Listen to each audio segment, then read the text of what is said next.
The following presentation is brought to you by Snuggle Bunny Children's Audiobooks. Enjoy! Moleberry Makes New Friends by Sarah Kaplan. Once, there was a lonely little mole named Moleberry. She had dolls and she had toys. She had Daddy Mole and she had Mommy Mole. She had her sisters and her brothers. She had cousins and aunts and uncles. She even had Grammy Mole and Grampy Mole. But there was one thing Moleberry didn't have. Friends. And so, one day, she decided she would make some. Little Moleberry left her burrow and found Squirrel, Possum, and Raccoon playing Foursquare. Hey, dudes, She called, well, that looks super. Can I play? but Squirrel only laughed and said, As if, Nerdberry. It's called Foursquare, not Four Eyes Square. Raccoon gave her a high five, and Possum added, Yeah, it's not called Ugly Weirdo with Glasses Square. This hurt poor Moleberry's feelings. She burrowed all the way back home, crying the whole time.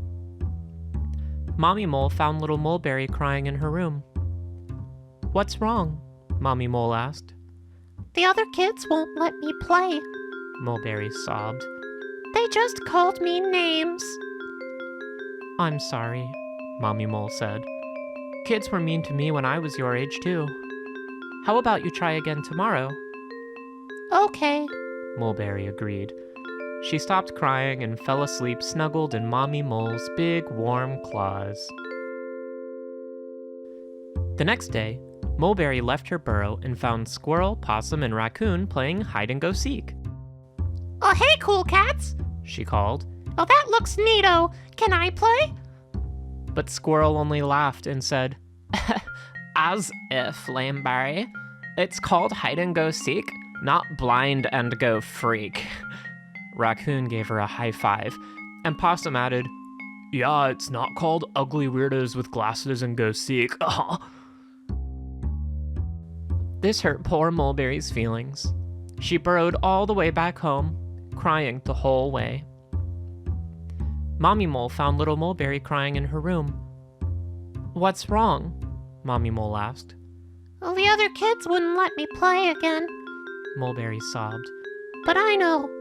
I should try again tomorrow. No, Mommy Mole said. For too long we moles have suffered the ridicule of the overlings. No longer! I have an idea for how to make them play with you. So Mommy Mole told Moleberry her idea, and Moleberry couldn't help but smile. The next morning, Moleberry and Mommy Mole began to dig.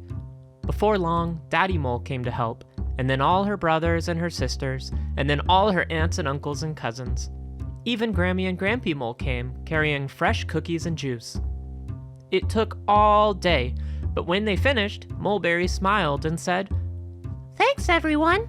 They'll have to be my friends after they see this. Her family cheered, and they all gave little Moleberry a big group hug.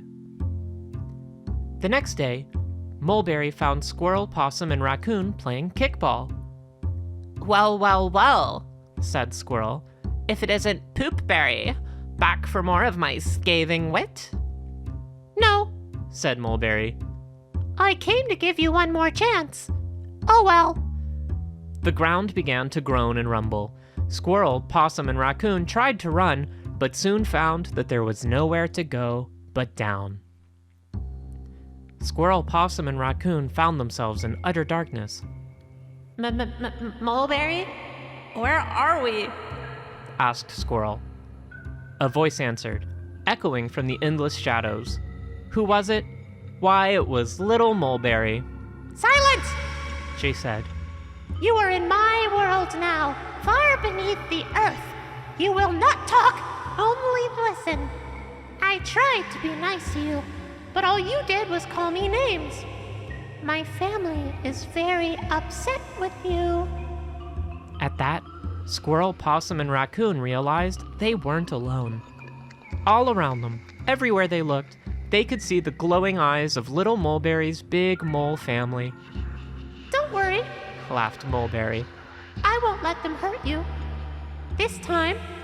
But if you're mean to me again, I might not be able to stop them.